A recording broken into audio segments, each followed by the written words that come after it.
I'm back. I didn't think I was gonna do a behind the scenes live stream, but I'm like, oh hell, why not? Um, because I can.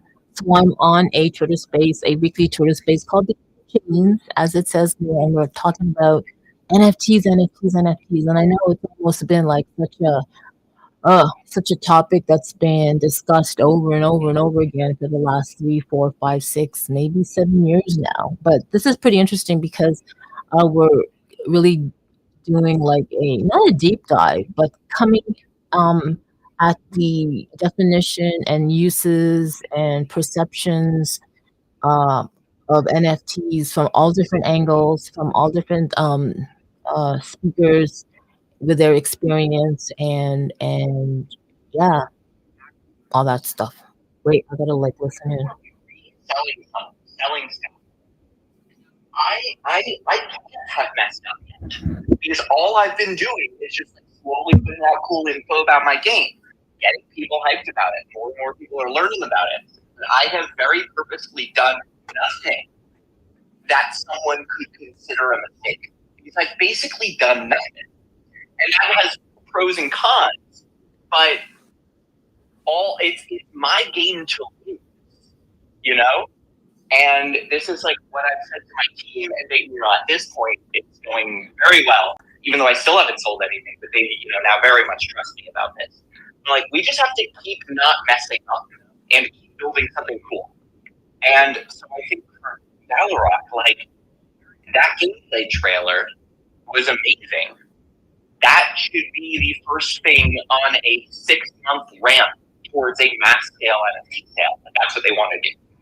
Right? And then they would be like, if they had just put that gameplay trailer out and not tried to sell something, we'd all be talking about like their low key, like got the best looking thing in the industry, and we're all super hyped and like that was step 1, not step 9 out of 10.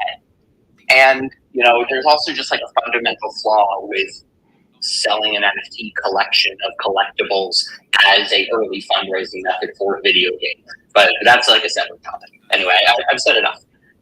No, Jordan, before I know not host, but Jordan, preach, brother. It's the intention of the sale that was really just like, what are you doing? It just did not align with everything they're proceeding with the game. And the game is, I don't post games for free, like unless they're really fucking cool. And that's what I did with Valorant. And I think the game's amazing. It looks so good. Yeah, it looks sick. It looks so good. So, thank you guys. Thank you, man. Jordan, you said something about the step. The game trailer actually needs to be the first step, not the ninth step. Which brought me back to another question that I want to throw to the open floor right now. What are the goals of the advisors, and who are actually advising this project? To be honest with you, I want to know your thoughts around this because personally, to me, I want to see people that are into content creation advising project on content. I want to see people that are technically sound, probably they are into coding, they are into programming, advising Web3 projects on programming. Okay, this is the programming tools we should use to code this game. We are supposed to use Unreal Engine 5.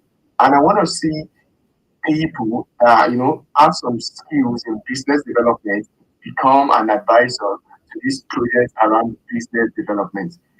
I just want to see people aligned with their goals. I mean, align people with their skill set, not just picking some random DJs because they got like 100,000 followers on X and then stamp the advisors pin on their profile. Okay, my name is I'm advising you a lot. 100,000 followers. No, nobody does that. And this is where the problem stems in because these guys don't really know what they are doing in the Web3 space. I'm advising someone right now, he's about to go to the market. I was like, okay, bro, this is your project. When it comes to content, this is what I think you should do. And this guy actually runs what I advise him on. And he came back to me in the DM on Telegram. I was like, okay, Deepo, this is the shit. This is really, really good. And he was like, okay, let's talk about community management. I said, no, I don't know shit about community management. I told him to go talk to Salamander, go talk to these guys, go talk to that guy. These are the people that can actually advise you when it comes to community management. But people, I mean, projects are actually not utilizing the power of advisors. These guys are actually doing step 10. They're putting step 10 in front of step 1. Da Vinci, I don't want to run for too long. Yeah, I mean, I've advised on a few projects, especially around 2021, 2022 time. So what happens, there's a mixture of different reasons why, I guess, people in Web3 look and say, oh, these are obvious mistakes, why is this happening, right? Any Tom, Dick and Harry in the space knows don't do this, don't do that, etc. The first one is the background of the project and the team, because if they come from Web 2 or they're very like VC focused, number one, they're hiring mostly exclusively from LinkedIn, right? Anyone that talks about digital assets, not even always NFTs, right? Digital assets and their knowledge in that space, etc. They're hitting up and they're recruiting from that pool exclusively. They're not used to recruiting, I would say, from X or even knowing the major movers and shakers in the space. So that's one reason. Secondly, you also actually have, obviously, people in the space are looking for teams who are interested in, increasing the floor price for successful projects, or delivering a Web3 game, or doing X, Y, Z with an asset, like building out a community and what have you. But often, guys, the mint is the roadmap, right? So you see these projects where they're heavily on the timeline pre-mint. They put a lot of effort in terms of content generation, in terms of galvanizing the community, consistently running spaces. They're forever in Discord. They're talking to what you'd call the little guy within the space, right?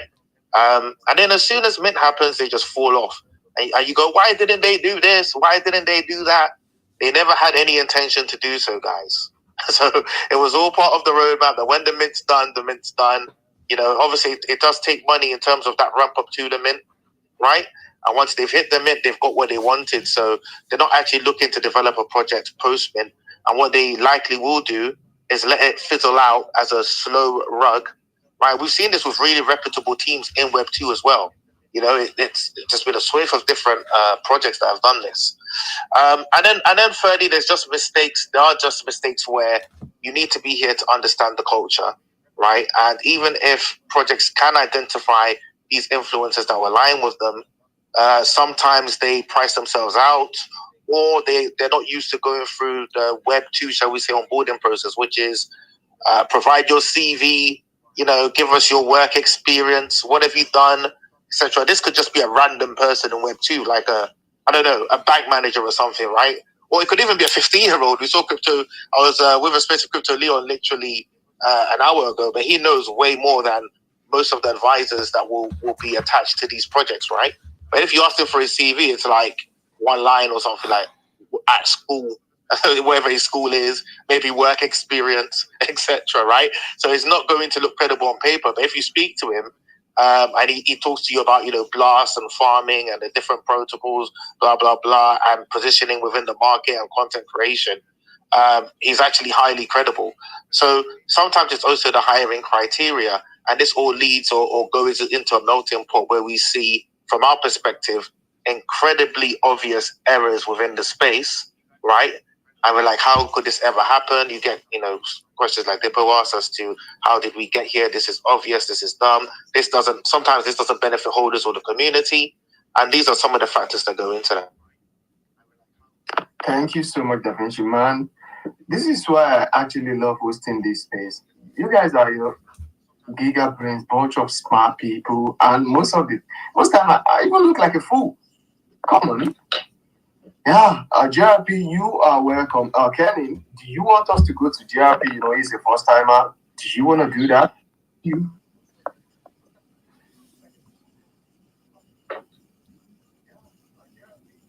Oh, can anyone hear me? I can, definitely. Okay, JRP actually dropped to the listeners. So Kenny, okay, he sent another request to talk. Yeah, nothing too much, but Da Vinci, what you mentioned with advisors getting hired through LinkedIn, to any creator here, there is a huge audience for LinkedIn content, and if you have a commanding LinkedIn audience, you can actually do very well. And I've seen that with a few people. And recently, I saw Sam Stefanina. He started his LinkedIn content relatively recently, probably a couple months ago, and he's already picked up an audience. So I recommend that. It's just a short thing to put out there, because that Da Vinci, you're 100% correct. They will hire through LinkedIn. And I've been on calls with some of these advisors, and they're relatively clueless compared to many of us here in this space. So it's unfortunate, but we need more of us to go over there. That's what I'm talking about. These people are actually clueless. If you go on a one-on-one call with them and ask them questions, okay, what do you think we should do? You'll notice they are clueless.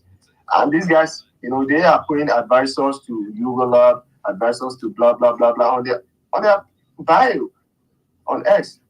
Bro, what the fuck are you advising? Your project is done. What are you doing? JRP, you are welcome, man. How are you doing?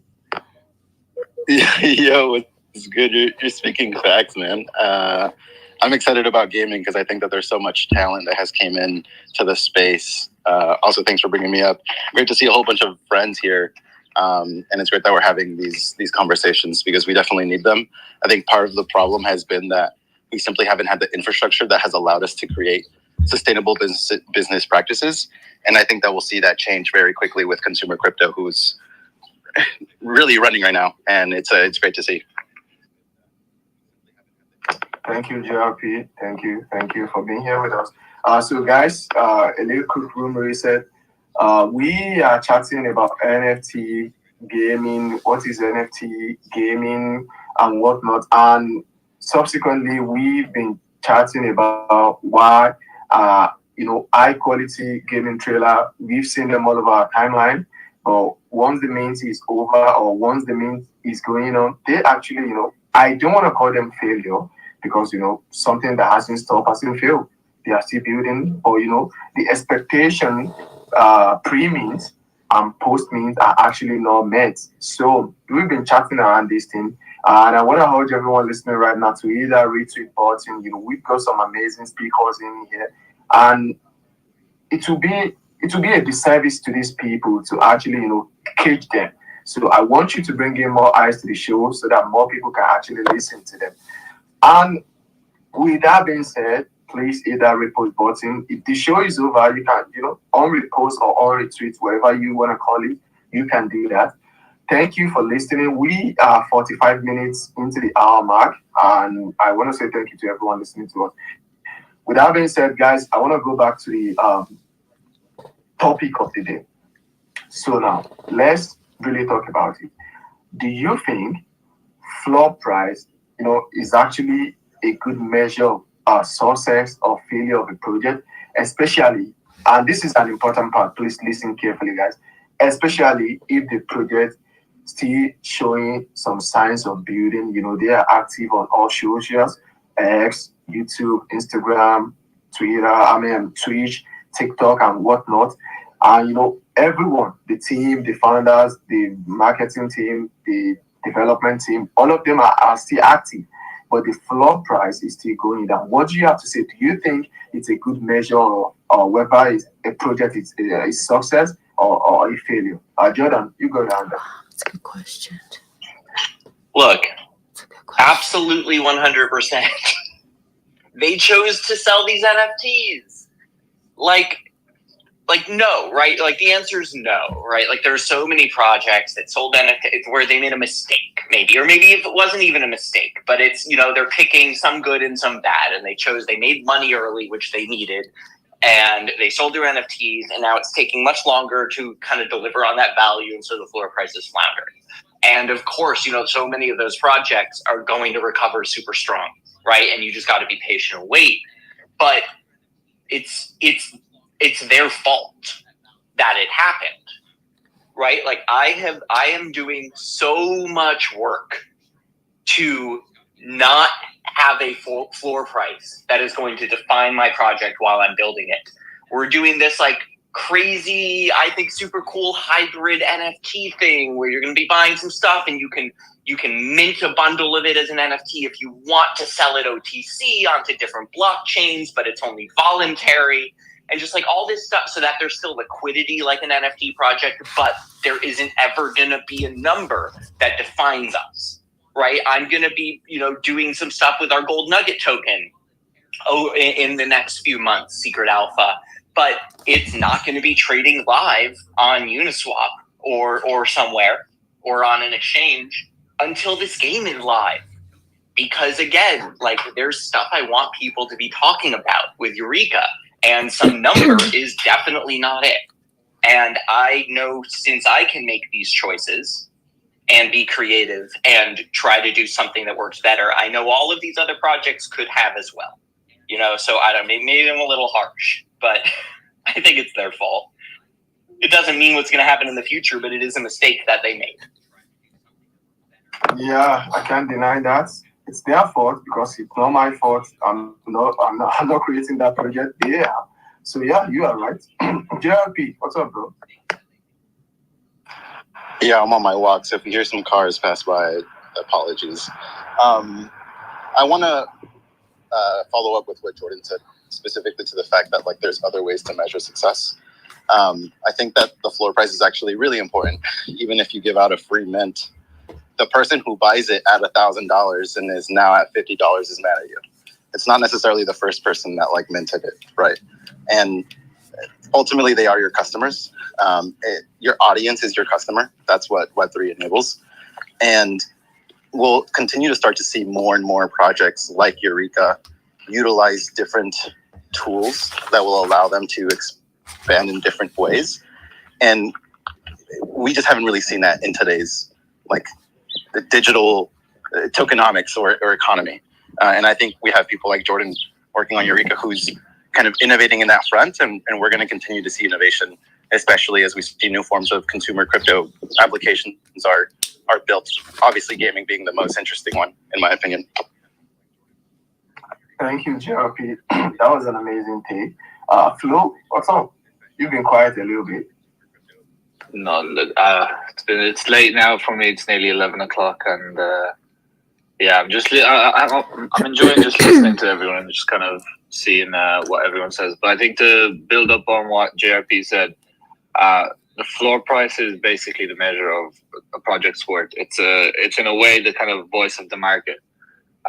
So that's quite important to take into consideration. Obviously, if a team is building and has everyone on board and is able to kind of continue building, but the floor price is still declining, that can also be a measure of the kind of target audience that they initially had on board. I made a tweet today about kind of targeting the right people, and I feel like if you're building as a project, yet nobody cares and your price is going down, it's just a sign of people not really caring about what you're building, not aligning with what you have, and basically just caring about their bags. So floor price is important, but it's again not the most important metric of them all. I think there's a mixture. I mean, Flo, how much of an impact does floor price, I guess, play in your decision making as a collector on the consumer side? In terms of like the impact in which I'm buying in or selling? Yeah, whether you choose to buy in the first place. It depends. For me, if I buy into a project at a good price, in terms of like a good deal when the price has dipped, that's something that I'll look into. But for me, I don't really look at price as price has fallen or price has dropped, price is not performing well. I look at the project itself, the community, the founders, what they're doing, and if I align with them. I buy NFTs myself, but I don't tend to buy NFTs to trade. I buy NFTs to hold because I either fuck around with the community, what they're building in terms of gaming, or with the founder. I have my Brawler Bears here. That's my PFP. I have a Bricktopian. I have a Shinsei. Those are just some of the kind of NFTs I have, and I'm on them because of those type of reasons. So floor price, in my view, and how I kind of experienced the NFT space isn't much of a problem. Thank you. That's actually what I'm trying to say. That okay, the community is active, the founder is everywhere, all over the place. They are developing, but the floor price is actually not reflecting those effort they are putting in. So are you still gonna buy? That's the question. So with what you said right now, you are letting me know that you actually really don't care about floor price. So far, the team is, they are continually building. That's what I want to know. So, Carmen, what's up, man? Hey, yeah, I just wanted to write off of what Jordan was saying, and then Carmen, are you there? oh yeah, I forgot the mute button. Hi, I just wanted to comment on what Jordan first said, and then who was it? Kearney? Was Kearney the last one to speak? Hello, can anybody hear me? Yeah, I can hear you. Okay. Okay, so what Jordan said was, yeah, Jordan, that was like really harsh. But hey, man, the truth hurts. And it made me think about accountability.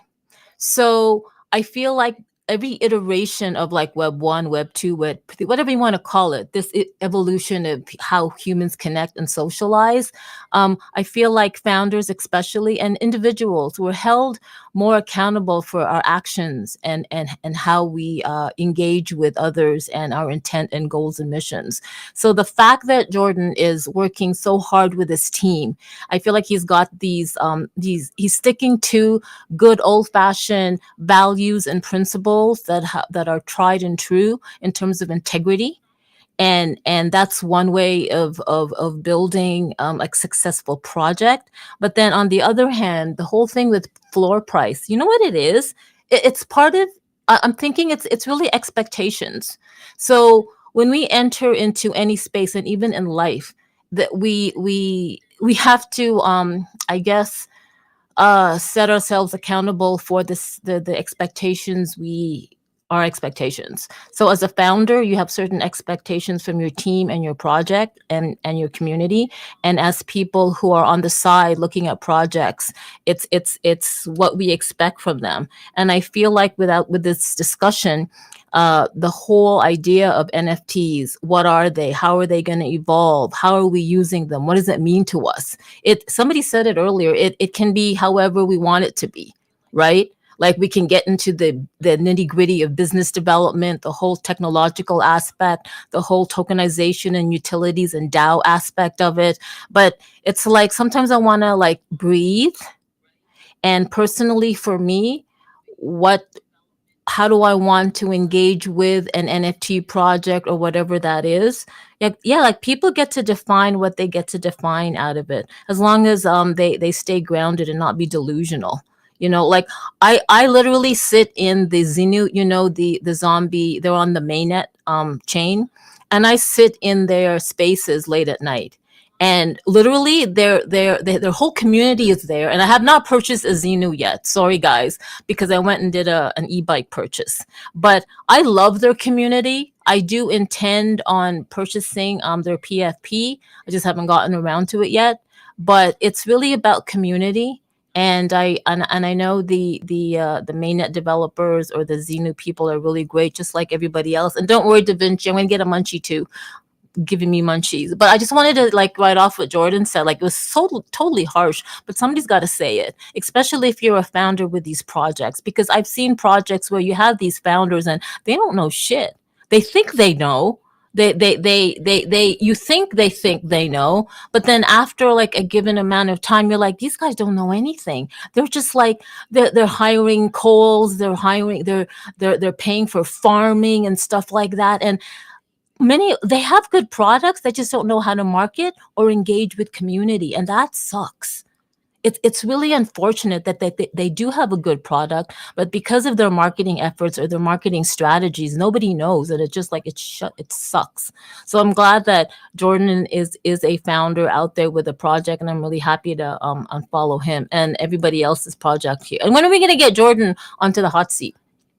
That's all I have to say. Preach. We need that. Yo, it's coming soon. Thank you so much.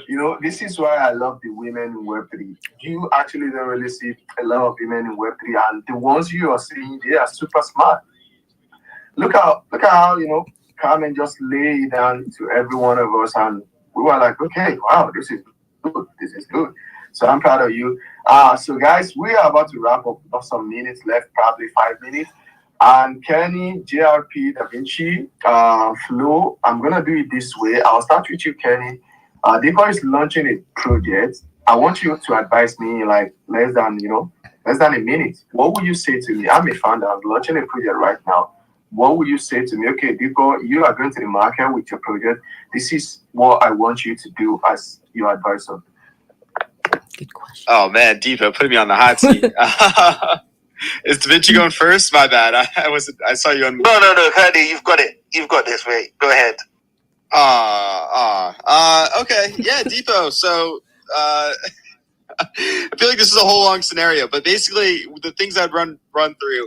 Have you been building up socials for more than 12 months? Is the product in some form, whether it's pre-alpha or alpha, beta, etc., ready? And then answer that. The first question. We are just starting to build out our social probably 2 months ago, and the product is 40% ready. Social 2 months ago, product 40% ready. Well, you're waiting. Let's go around the panel. I'm curious to hear what other people have to say.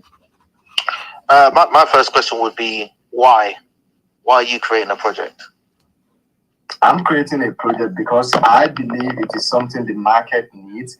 Not because I need it, but I see a problem and I want to solve it. Okay, that's good. Why do you need NFTs to solve it? Just to bring in people to the community, to have a sense of belonging, something that they can call their own. For calling that particular object their own, they belong to a certain set of community. Okay, so the first point would be you have to look at your not your social levers, your leverage, right? Either do you have social capital, like a following, right, a name in the space, or do you have money capital, right, to lever things, or are you able to hire people to expand your reach? Because you're going to need to carve out a presence in Web3 and make an impact that way and actually be able to describe your problem and your solution where enough eyes can see, right, what you're putting out there into the market before you'll be able to gather interested market participants who will want to partake or share in your vision. I'll say my social is like 70%. I've been building a brand probably early 2023. I've been building my brand, so I can say like 70% of people, 50% of my consumers or customers or minters actually know me. And we have some funds set aside for marketing, getting calls on board, getting influencers on board, micro influencers as well. So let's say we have some money set aside for that. Okay, good. I'm happy to send it around. I guess that was more than a minute on my end.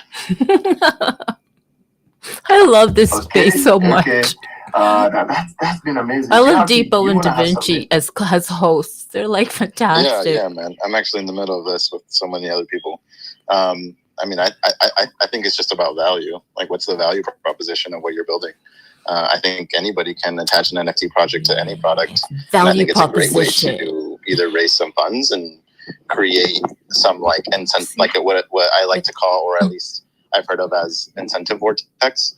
You want to create an incentive vortex around your project to bring people in to help you push the project out because they have some sort of gain within that project. I don't think that in order for a business to run, it needs that. I think you can actually just charge people for things, and if they give you money, then you have a product. And getting to that first, in my opinion, is always top priority. But there's multiple ways to the top of the mountain. Man, thank all of you so much. And Da Vinci and Kenny, JRP, Jordan, how would you rate this space today? How would you rate it? 100%. No, I really enjoyed it. I thought it was good. I like different perspectives. I think we also touched on different segments within the NFT market, namely gaming as well as the project side. And we also gave credence to, shall we say, Web 2 applications of the technology as well. So for me, it's always the best sort of space when we have differing mindsets and different opinions, or not worldviews, but different takes on the same topic, because it keeps it fresh, it keeps it exciting, and I think the audience learns a lot more. Thank you, Da Vinci. Kenny, what do you say? Absolutely, I'm right with Da Vinci. I really enjoy this combo, and I think any founder could really take a lot from this. And I think it's important to kind of walk through all the steps and the value propositions when you are launching an NFT collection. So amazing speakers as well, and shout out to you guys for hosting. Thank you, Jordan. What do you say? I loved the space. I always like your space, and people actually ask hard questions and say smart things. Always happy to be here. Thank you. And one more question for you. When is Eureka going to be ready? Because we really can't wait to host you. You've been part of the family since I can remember. So when are you coming on? It means roast. It means roast, like, guys. Right. I feel very lucky that you have it kind of extended just like an open invitation to me whenever I'm finally ready. And I know if I said let's do it, we'd do it. I'm trying to do everything in the right order, right? We are like so close in the back end to putting out a gameplay trailer that is just genuinely something none of you have ever seen before, which I know because I've never seen before. And I'm a gamer and I've been around. I've never seen anything like this. And so just like, wouldn't it be better for my project if we did a whole space about Eureka and people could see that video, right? For context for it. I think so.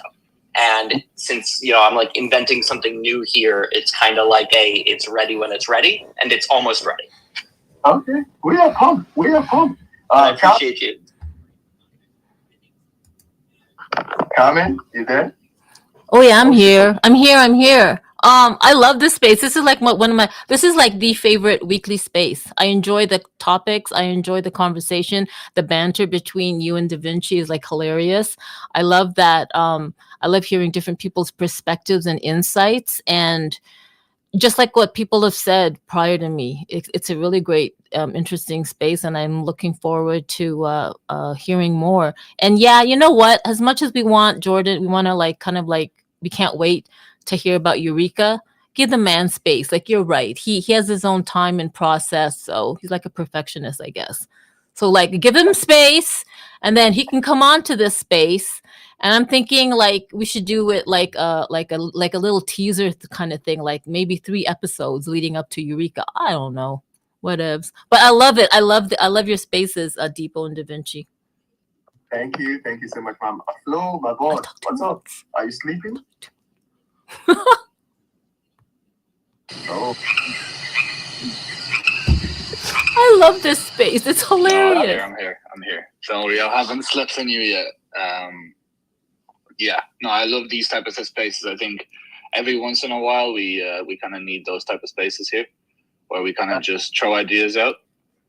And I think I have an idea. I think, Jordan, if you're up for it, you should have the release of the gameplay trailer while on one of these spaces. So maybe next week or the week after, whenever it is, on a Wednesday, you can drop it and we can all be here and experience it together. And then you can obviously walk us through it. Oh, I love that. That sounds cool. I like the idea. It's also like, it's going to be literally 20 seconds of gameplay footage. This is not the Balrog trailer. This is something very, very different. It's very build in public, but I'm telling you, you haven't seen 20 seconds of gameplay like this. Okay. This man knows how to pump us. You got us pumped. Well, look, wait. This is what I'm talking about, though. The only reason I'm saying this to you is because I've seen it internally. Is because I know I can deliver this. And I promise you, I wanted to say this shit 4 months ago, 5 months ago, when I knew what we were building, but it wasn't there yet. Just believing where we were going to get it. Just like project founders, don't say shit you don't know is true. It's really straightforward. We're gonna be here waiting for you. And guys, thank you so much for being here with us. I really enjoyed this conversation, especially the last part where Hot Potato, all our speakers, Kenny, Jordan, Da Vinci, and guys, coming here next week, you have to be expecting something like that. We have to start, being different. If anyone is trying to copy the space, how we operate, how we do things, we can easily, just innovate, just maneuver on the go. And that was exactly what I did, a while ago. I actually didn't plan it, and every conversation we are having on this space actually wasn't planned. It was just freestyle. This is me just. I was unhappy that I couldn't show myself. Nothing on my desk right now other than my laptop, nothing. I used to use my hand to write how the space gonna flow. Da Vinci can testify to that. Pen and paper type of sheet. But today I came in to freestyle, nothing planned. All the questions are right off my head, and I'm sure all the answers are right off of your head as well. It shows you guys are quality, and I'm super proud of you to call you my home, to call you my friends, to call you my family. You are what I call, smart pants, and I can literally take you anywhere, take you to work. You guys are super smart. Thank you for being here with us tonight. And same time next week, Wednesday, we're going to be here. And Da Vinci, are you giving us some munchies?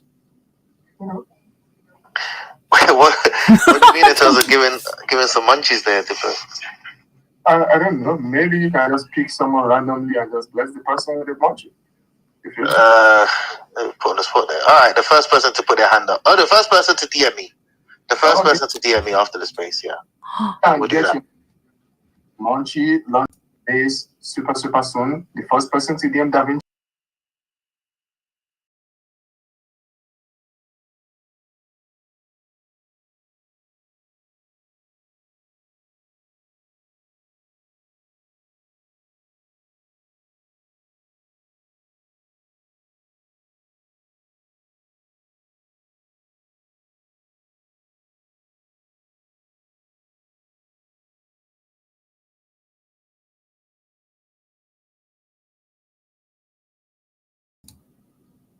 Whoa.